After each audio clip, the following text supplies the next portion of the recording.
নমস্কার, আমি নবনীতা। আমার নতুন একটি ব্লগে আপনাদের অনেক স্বাগত।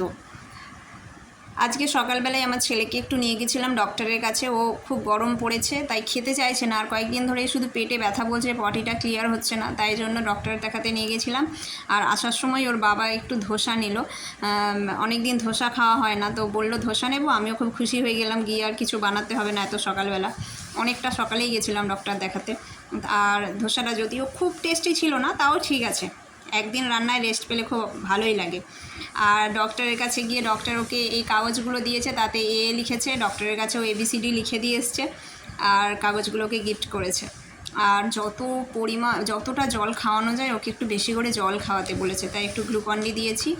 আর দুপুরের জন্য টক ডাল, আলু পটলের তরকারি আর সর্ষে দিয়ে মাছের ঝাল করেছি। আর এদিকে আম তো রয়েছেই।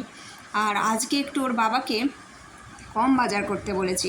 একটু আলু, পেঁয়াজ, আদা, রসুন, অল্প একটু ডিম আর কুমড়ো, বরবটি, ঢ্যাঁড়স, গাজর, শসা, আম সব অল্প অল্প করে নিতে বলেছে। একটু কাঁচা লঙ্কা, লেবু অল্প অল্প করে এনেছে। আর ঠাকুরকেও আজকে একটু আম দিয়েছি, যেহেতু আমটা এনেছে।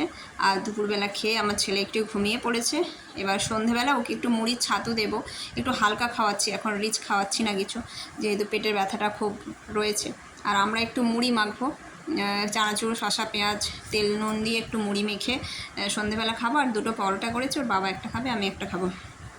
আর এদিকে রাত্রেবেলা একটু চাউমিন করেছি। আমার ছেলে পাস্তা খেতে খুব ভালোবাসে, কিন্তু এখন চাউমিনটাও খেতে শিখে গেছে, তাই অনেকগুলো সবজি দিয়ে, ডিম আর বাদাম দিয়ে চাউমিনটা বানিয়েছি। আজকের ব্লগটা খুব ছোট করলাম। সবাই ভালো থাকবেন, সুস্থ থাকবেন।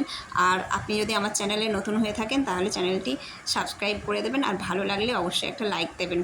Bye bye.